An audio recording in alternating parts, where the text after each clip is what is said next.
Good morning, student. Today we are here again with the new chapter of history, chapter 5, the Vedic civilization.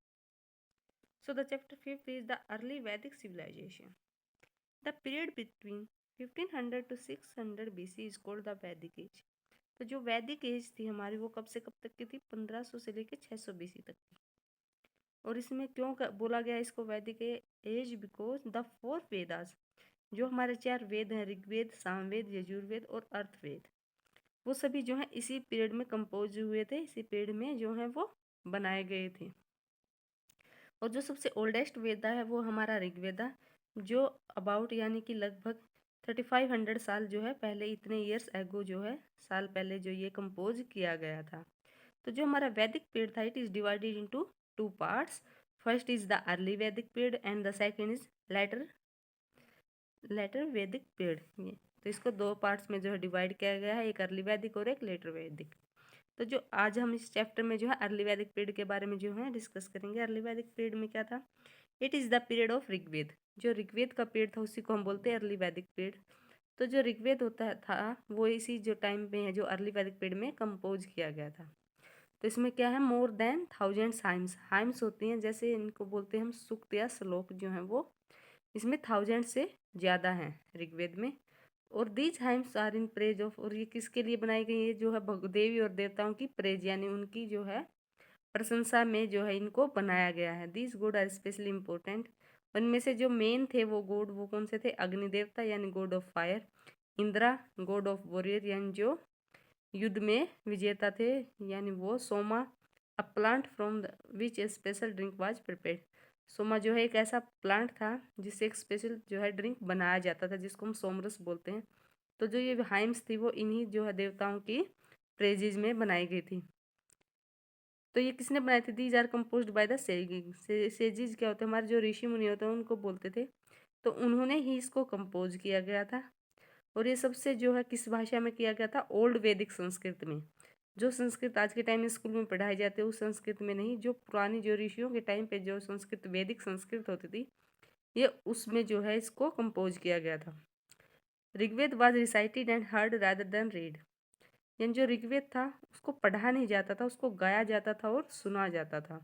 पहले लोग जो ये लिखा हुआ नहीं था, ये लगभग जो है आज से 200 साल पहले ही इसको प्रिंट किया गया। उससे पहले बस ये गाया जाता था पीढ़ी दर पीढ़ी, और लोग इसको सुन के ही याद रखते थे। तो जो अर्ली वैदिक पीरियड था उसमें क्या हुआ था? जो पीपल थे, जो 7 रिवर्स थी जिनको हम सप्त सिंधु कहते थे, उनके चारों ओर जो है लोग रहते थे। जो सिविलाइजेशन थी वो इन्हीं 7 जो रिवर्स थी इनके आसपास थी, अराउंड थी। और वो 7 रिवर कौन कौन सी हमारी? वो हैं गंगा, यमुना, इंडस, झेलम, चिनाब, सतलुज और सरस्वती। और इनमें जो सरस्वती थी वो सबसे होलीएस्ट रिवर इसको जो है कंसीडर किया जाता था, माना जाता था कि सबसे पवित्र जो नदी है वो सरस्वती है। और जो लोग जो हैं इसके आसपास यानी इसके एरिया में रहते थे उनको आर्यन कहा जाता था। तो द मैन्युस्क्रिप्ट ऑफ ऋग्वेद उन वृक्ष बाग वाज फाउंड इन कश्मीर। तो जो मनुस्क्रिप्ट होता है, हाथ से लिखा हुआ जो ऋग्वेद था वो किस पे, किस जो वृक्ष था यानी पेड़ था उसकी जो है बाग पे जो लिखा गया था, वो पेड़ कहाँ पाया जाता है? बीर का, कश्मीर में। और ये लगभग 150 ईयर एगो हुआ था कि उसका यूज किया था प्रिंट करने के लिए, ऋग्वेद को प्रिंट किया गया था और साथ में इंग्लिश में भी उसका ट्रांसलेशन किया गया था। तो जो ऋग्वेद था उसको प्रिंट और उसका ट्रांसलेशन कब हुआ था? 150 ईयर एगो। और उसको कहाँ पे रखा गया है, प्रिजर्व किया गया है? महाराष्ट्र के पुणे में एक लाइब्रेरी में।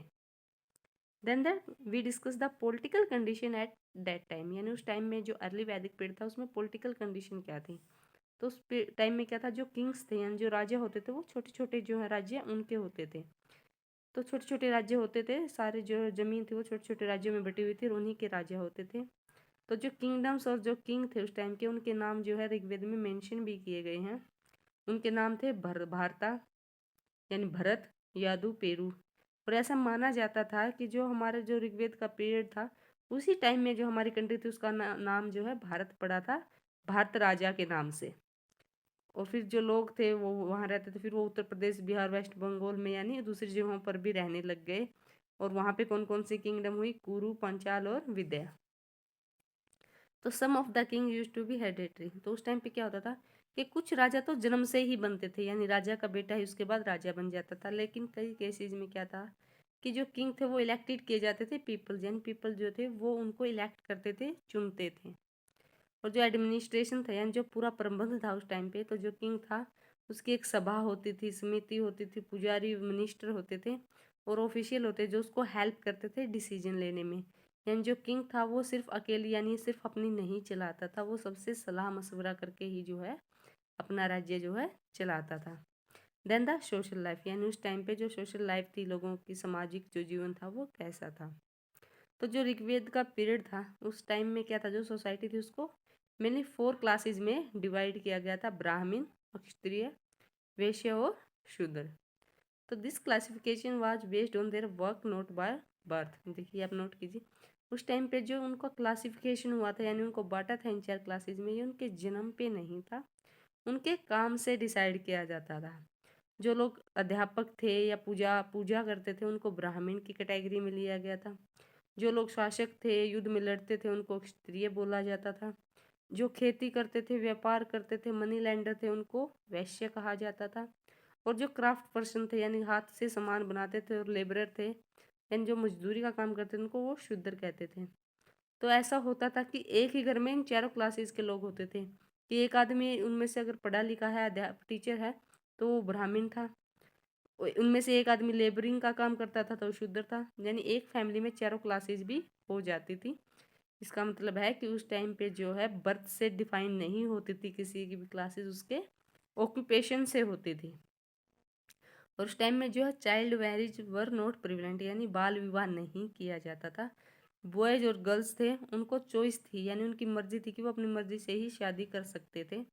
और जो सोशल और रिलीजियस सामाजिक और जो धार्मिक उत्सव मनाए जाते थे तो उनमें जो वुमेन थी वो पार्टिसिपेट करती थी आदमियों के साथ।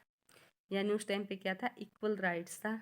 और हर बच्चे को चाहे लड़का हो लड़की, उसको भी अपने जो पिता है फादर की प्रॉपर्टी में इक्वल राइट्स होता था। और जो लोग गांव में रहते थे वो क्या करते थे, उस गांव में जितनी भी ज़मीन है, वहाँ के जो वाटर के रिसोर्सेज है यानी साधन है, फॉरेस्ट है, उन सब पे उनकी क्या थी, ज्वाइंट ओनरशिप थी, यानी सबका बराबर हिस्सा होता था। Sometimes the people who compose the hymn describe themselves as Arya. कुछ लोग क्या थे जो कंपोज करते थे हाइम यानी श्लोक वगैरह लिखते थे, वो अपने आप को आर्या कहते थे।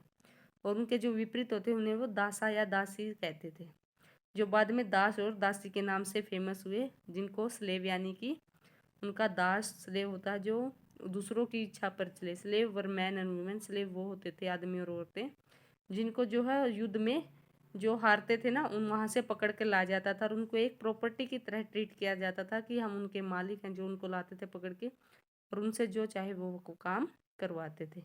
Then the food of the people, यानी उस टाइम पे जो लोगों का खाना था वो कैसा था। तो जो ऋग्वेदिक पीरियड के जो लोग थे वो राइस, वीट, पल्सीज, इन चावल, गेहूँ, दालें, फ्रूट, वेजिटेबल्स और मीट भी लेते थे। और जो है वो मिल्क यानी दूध, बटर, घी, ये भी उनकी जो डाइट थी, खाना था, उसका एक पार्ट था। कुछ लोग सोमरस भी लेते थे, जो उनको बोला गया है कि वो एक सोम जो पौधा था उसकी वो पूजा भी करते थे। इंटॉक्सिकेटिंग ड्रिंक यानी पीने का होता था, धार्मिक ओकेजनों पर ये पिया जाता था, रिलीजियस पे। पर लोग जो थे वो ज़्यादा प्रेज नहीं करते थे, जो सोसाइटी थी वो इसको अच्छा नहीं मानती थी। So students, the remaining part of this chapter we will discuss in our next video. Thank you.